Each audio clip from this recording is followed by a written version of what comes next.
Comme tous les mercredis, à partir de 20h30, vous avez rendez-vous avec votre émission, une production du groupe Média au Salé. Le grain de sel qui va apporter de la saveur à notre soupe s'appelle Monsieur Hugues Mbanza. Ce monsieur en face de vous et de nous est membre du Parti congolais du travail, suppléant du député de la première circonscription de Tchétché. Il est également secrétaire à l'organisation et à la mobilisation du PCT.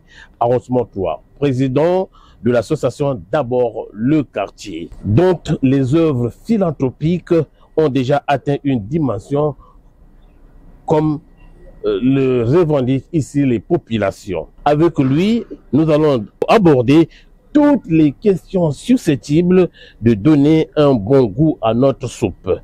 Que vaut une nourriture sans sel? Eh bien, vous le connaîtrez tout à l'heure. Monsieur Hugues Mbanza, bonsoir. Bonsoir, monsieur Adé. Y aurait-il un mot à ajouter par rapport à la présentation de votre modeste personnalité? Non, je pense que vous avez évoqué l'essentiel du déroulé donc de cette émission. Merci. Alors, chers téléspectateurs, monsieur Hugues Mbanza, en face de nous, il est le président de l'association D'abord le quartier. Monsieur Hugues Mbanza, dites-nous où en êtes-vous avec cette association? Merci. Comme vous pouvez le constater, aujourd'hui, je suis donc membre cadre du Parti congolais du travail.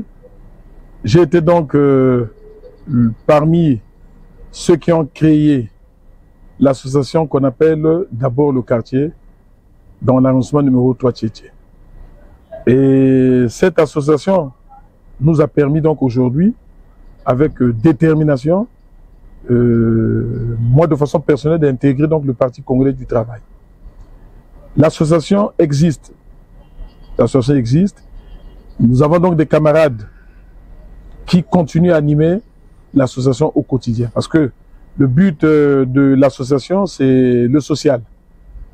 Donc, l'association aujourd'hui continue à poser ses actes, continue à être près donc des populations.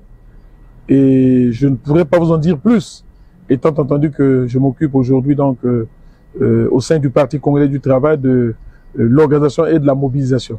Ce qui fait que j'ai donc laissé la branche que moi je m'occupais au sein de l'association auprès de mes camarades de continuer à animer donc cette association. Mais l'association existe et continue à travailler comme ils l'ont fait hier et avant-hier. Alors, effectivement, vous menez des actions philanthropiques dans les quartiers, on vous le reconnaît. Est-ce que vous avez encore aujourd'hui le même engouement, la même personnalité, la même force, la même vigueur de faire ces actions philanthropiques? Bien sûr.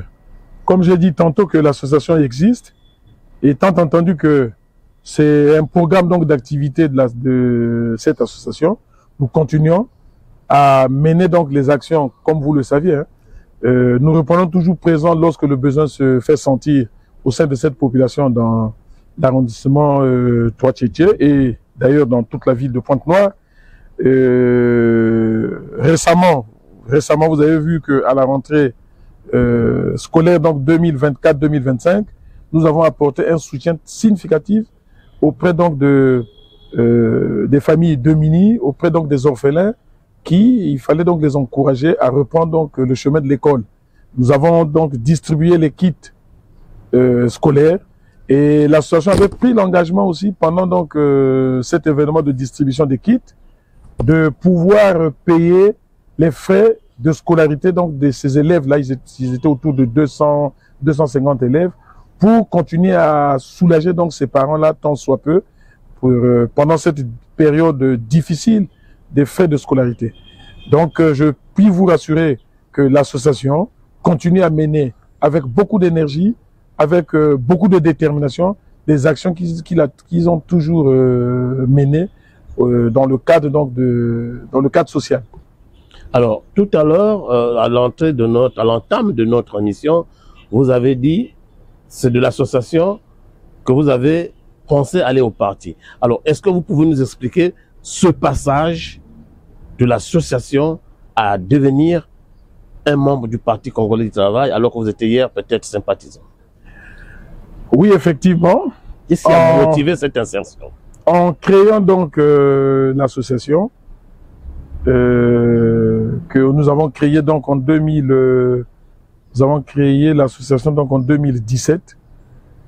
Nous l'avons créée parce que nous avons constaté que le quartier donc Mboku, pour nous c'est un quartier qui était appelé hier des quartiers précaires, et nous avons eu donc une couche des populations qui se sentaient vraiment abandonnées. Abandonnées peut-être pas par les pouvoirs publics, mais abandonnées par les fils et les filles issus donc de ce quartier.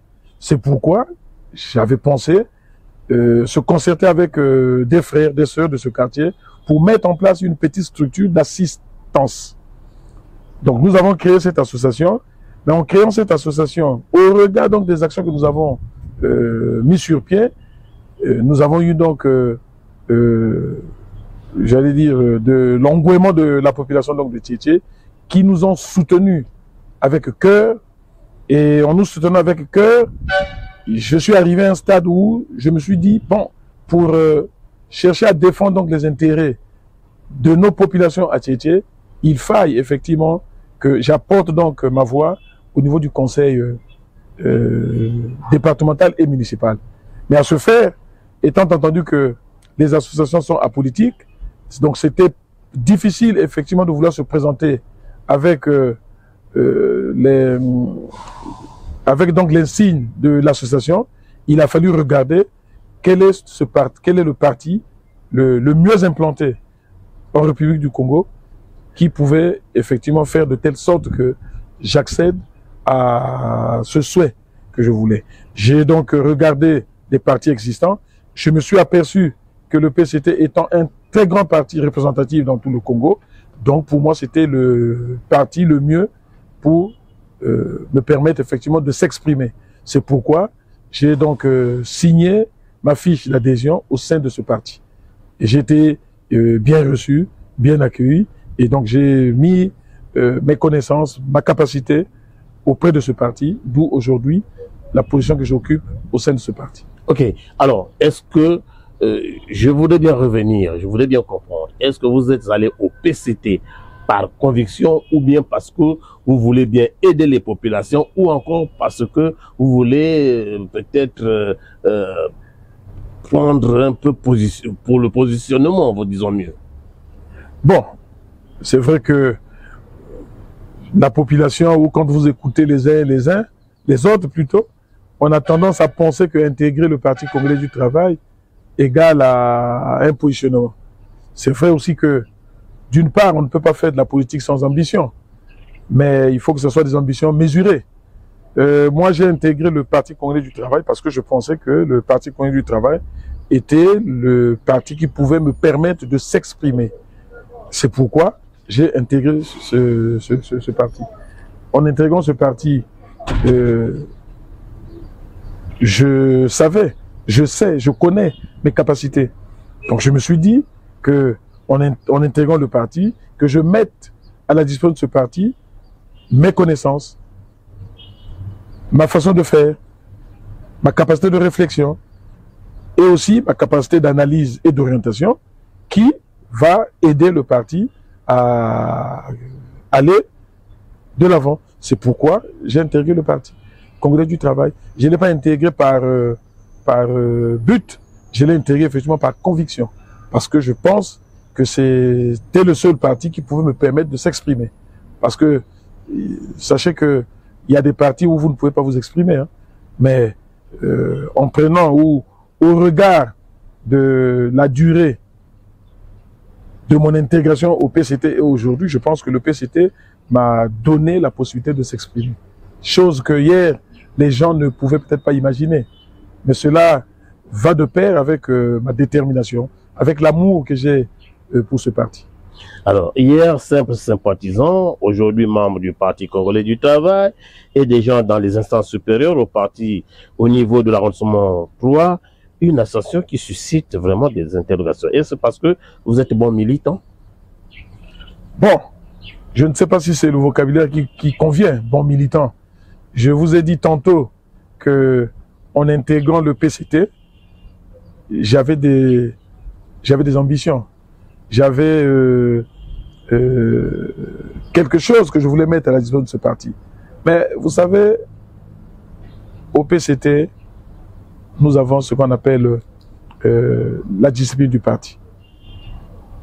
Nous avons un règlement intérieur clair qui nous permet effectivement aujourd'hui de s'exprimer. Lorsque vous restez donc dans l'applicabilité des statuts du parti, c'est évident que vous ne pouvez que faire de la fierté. Et vous ne pouvez que bénéficier donc du regard et de l'attention donc des responsables du parti. C'est pourquoi aujourd'hui je pense que bon, au regard de ce que je fais dans mon comité de Tiétié, oui, j'ai un bon regard de la hiérarchie qui fait que bon, lorsqu'il y a possibilité, qu'ils essaient d'accompagner cette dynamique et surtout cette détermination que j'ai pour vouloir booster donc cette base du parti à respecter et à aller de l'avant pour être prêt à défendre donc le parti là où le besoin se fait sentir. Dites-nous, Monsieur Hugo Mbanza, vous êtes arrivé au Parti congolais du travail, vous avez voulu être député, alors vous êtes confronté à la discipline du parti.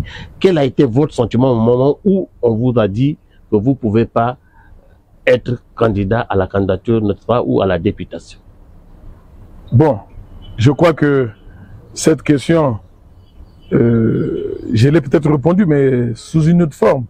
Lorsque je vous ai dit que le PCT, c'est un parti donc structuré, où nous avons donc des statuts, le règlement intérieur et la discipline du parti qui doit être suivie par les uns et les autres.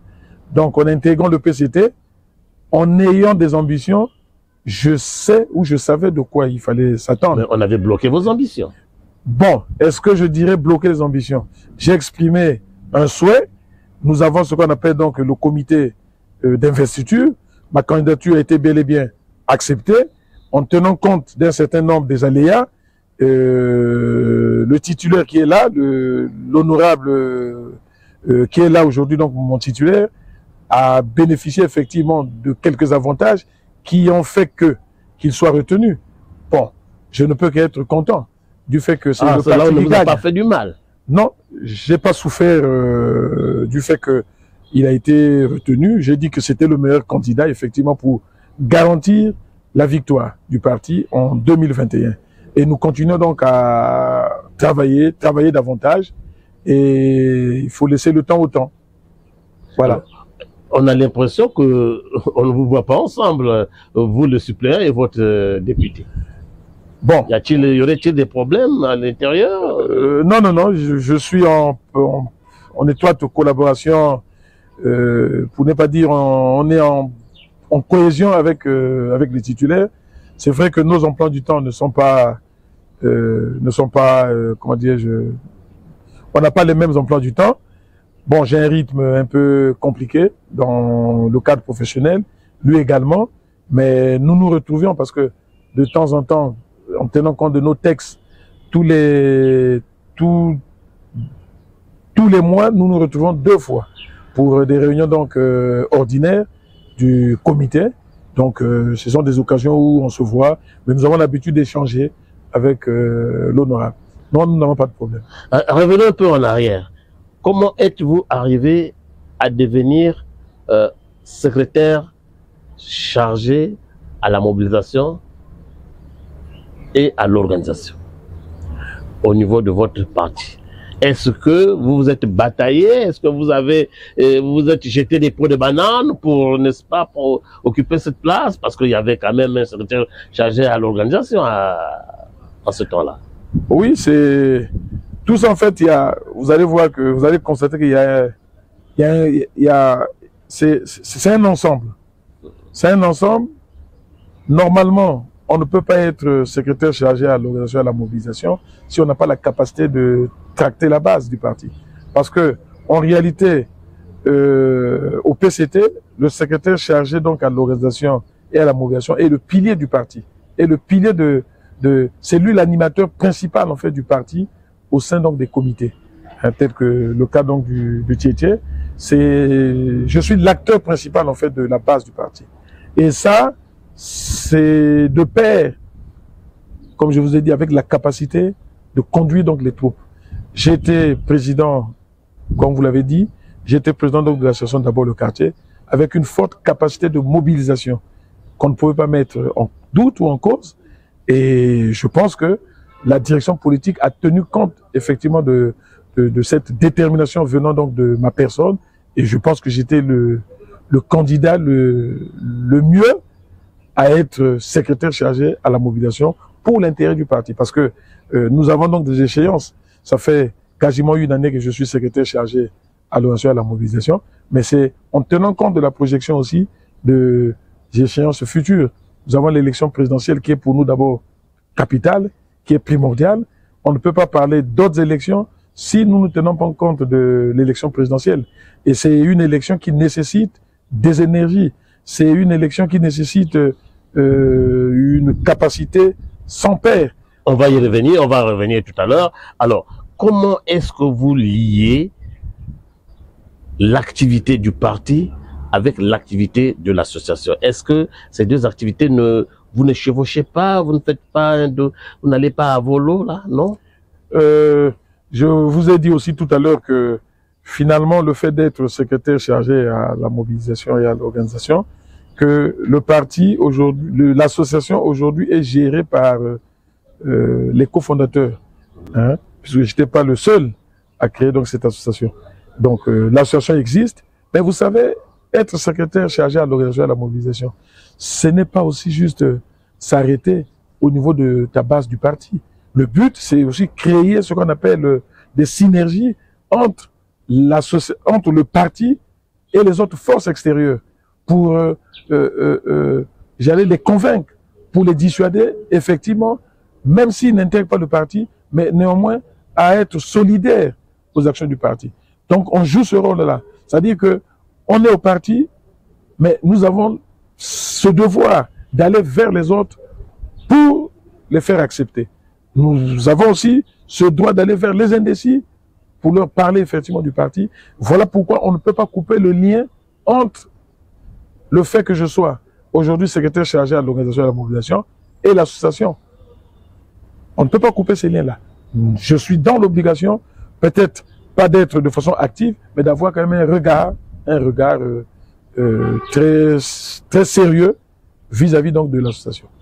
Parce que si vous tournez le dos, on peut être victime aussi des opposants qui peuvent venir détourner cette réserve, pour nous, cette réserve de voix nécessaire, ou cette réserve donc des citoyens qui ne sont peut-être pas membres du Parti congolais, mais qui, par leur façon de faire, nous pouvons, sans se tromper, dire que c'est des sympathisants du parti. Donc voilà le lien aujourd'hui, pour déjà vous dire que il n'y a pas d'incompatibilité entre le fait que je sois secrétaire chargé à l'organisation et l'existence donc de cette association qui aujourd'hui est gérée par des gens que... Oui, mais vous, au Parti congolais du travail, vous avez l'habitude de dire qu'il n'y a pas des opposants. Pourquoi avoir peur des opposants? On n'a jamais dit... ça, c'est vrai que c'est un vocabulaire de la rue. Mais nous n'avons jamais dit qu'il n'y a pas d'opposants. Comment dans un pays là où le président s'est battu effectivement pour qu'il maintienne le multipartisme, et on se permet de dire qu'il n'y a pas des opposants. Nous avons des opposants. Ok. Monsieur Hugues Manza, depuis, vous suivez de l'actualité, n'est-ce pas? Oui, oui, bien sûr. Depuis un temps non prescrit, sur la toile, ça chauffe. La classe politique bouillonne, annonce des candidatures par ici, la continuité par là, il doit partir dans un autre engagement. Tout cela, c'est l'homme, Denis Sassou Nguesso. Quel est votre point de vue en tant que observateur de la politique congolaise. C'est vrai que nous avons été, pour ne pas dire surpris, nous avons suivi tous, effectivement, sur les réseaux sociaux, l'appel à candidature donc du président de la République par une bonne partie pour ne pas dire une bonne part, un certain nombre de populations. Bon, nous ne pouvons que, moi en tant que membre du Parti communiste du travail, je ne peux qu'être satisfait. Satisfait, pourquoi? Parce que si la population, ou une partie de la population, ou une bonne partie de la population, reconnaissent au président Denis Sassou Nguesso cette capacité de continuer à conduire donc ce navire, nous ne pouvons qu'être satisfaits. On est content que ce soit ceux de l'extérieur. Mais nous ne sommes pas encore en campagne, monsieur le secrétaire à l'organisation. Oui, mais appeler au président de la République de se prononcer n'est pas synonyme d'être en campagne. La campagne, je pense que ça va être au mois de mars, mais ça n'empêche, comme on dit, nonobstant, effectivement, cette volonté de la population d'inciter, de pousser au président de se prononcer. Mais nous voyons dans d'autres pays, être candidat, ce n'est pas un mois de l'élection présidentielle. Mais être candidat, c'est un processus. Donc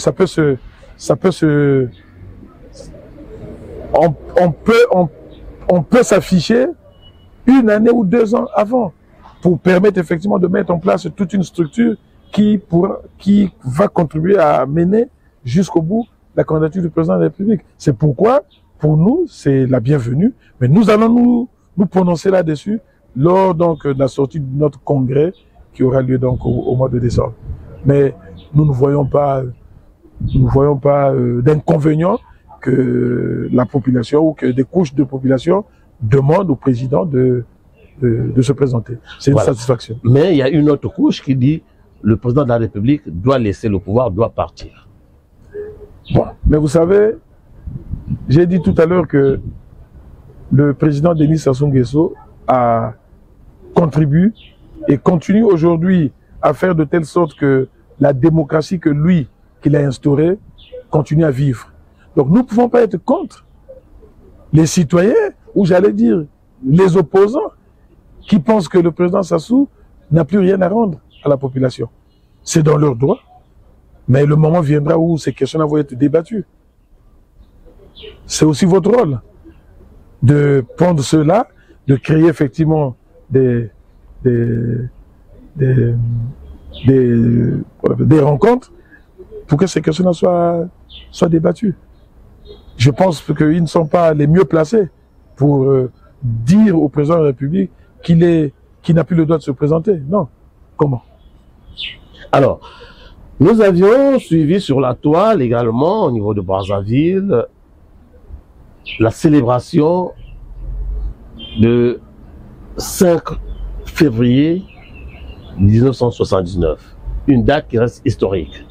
Et à cette occasion, le président de la République a été nommé timonier, ou comme vous le pensez. Alors, qu'est-ce que cela vous inspire? Pourquoi le timonier?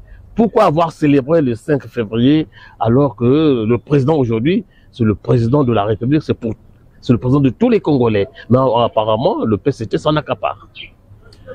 Bon, je ne sais pas si on peut dire aujourd'hui, ou si un citoyen aujourd'hui peut se permettre de dire que le PCT s'accapare du président de la République.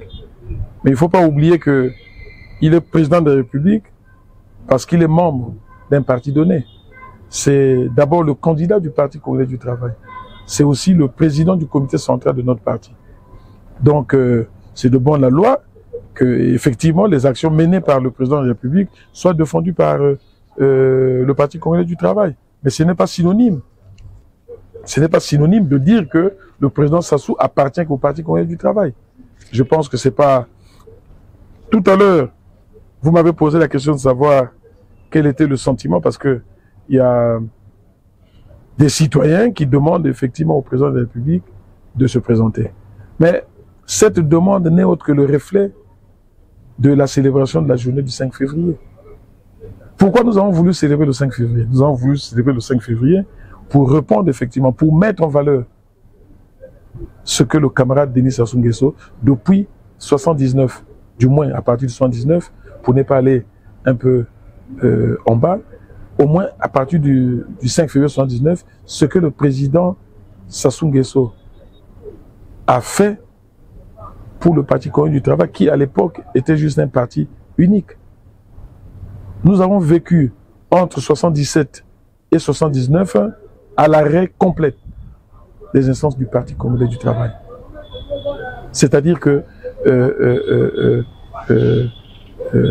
tout a été donc dissous, et tant entendu que c'était dissous, nous avons eu du mal entre 77 et 79 pour célébrer le 3e congrès extraordinaire du Parti congolais du travail.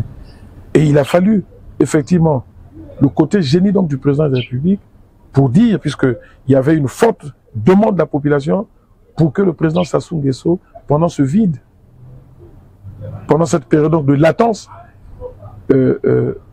gère le parti. À l'époque, donc, le parti dirigeait l'État, et le président a pensé qu'il ne pouvait pas gérer tant qu'il n'a pas la légitimité du Congrès. C'est pourquoi il a regardé avec donc les camarades qui étaient autour pour convoquer ce congrès-là. Et ce n'est qu'à la sortie donc de ce congrès que les instances du parti ont été réhabilitées, et voilà comment le président a été désigné, le camarade Sassou Nguesso a été désigné à cette époque donc président de la République. Et donc pour nous c'est une période très significative que nous ne pouvons pas laisser en désuétude. Nous avons donc le devoir effectivement d'expliquer aux Congolais donc de façon générale, pas aux membres du parti, seulement aux Congolais, exactement le passage de la mort du camarade de Denis Sassou, parce que c'était le président Marien Ngouabi, la sanction donc du président Jacques Joachim Yombi Opango et l'arrivée donc du président Denis Sassou Nguesso. Parce que l'histoire parfois se fait un peu, j'allais dire, torquée par des citoyens qui veulent expliquer à leur manière. Donc pour nous c'était l'occasion effectivement d'en parler, de dire aux Congolais ce qui s'est réellement passé et quel était le côté mature du camarade président Denis Sassou Nguesso aujourd'hui. N'eût été son génie, je ne sais pas ce qui devait se passer. Donc nous on pense que c'est le timonier. C'est le timonier. Pour nous le timonier c'est quelqu'un qui atteint un niveau de maturité hors pair. Quelqu'un qui a cette capacité effectivement de rassembler. Quelqu'un qui a cette capacité de maintenir, ou j'allais dire, de créer les conditions de paix durable. Ce n'est pas donné à tout le monde. Donc, le mot timonier vient de là. Ce n'est pas un mot péjoratif que bon, les gens pensent que nous l'avons trouvé comme ça. Non, non, ça n'a rien à voir. C'est en reconnaissance de la capacité de ce grand homme politique. Bien, alors, monsieur Irumbanza, nous allons vous laisser peut-être pas conclure comme tel, puisque nous y reviendrons, à d'autres occasions, réaliser quelque chose de plus grandiose que ça là. Alors, s'il vous a été demandé de dire un mot aux camarades ou encore au peuple congolais, à vos militants, à vos associés, que leur diriez-vous? Bon, déjà pour les camarades membres du parti, nous avons donc les directives du parti, nous avons les 2 messages du secrétaire, de notre secrétaire général donc du parti, le camarade Pierre Moussa, lors des vœux, et aussi lors donc de la célébration de la journée du 5 février. Je crois que ces propos sont sans équivoque, qui demandent aux uns et aux autres de continuer à renforcer la cohésion, l'unité au sein donc du parti, et surtout maintenir le vivre ensemble. Ça, tout ça donc rassemblé est la base de notre paix durable. Parce que sans la paix, il n'y a pas de projection. Sans la paix, je pense que tout ce que nous souhaitons faire dans le futur ne pourra pas se réaliser. C'est pourquoi, point est nécessaire effectivement d'avoir beaucoup de détours. Il faut qu'on parle d'une seule voix.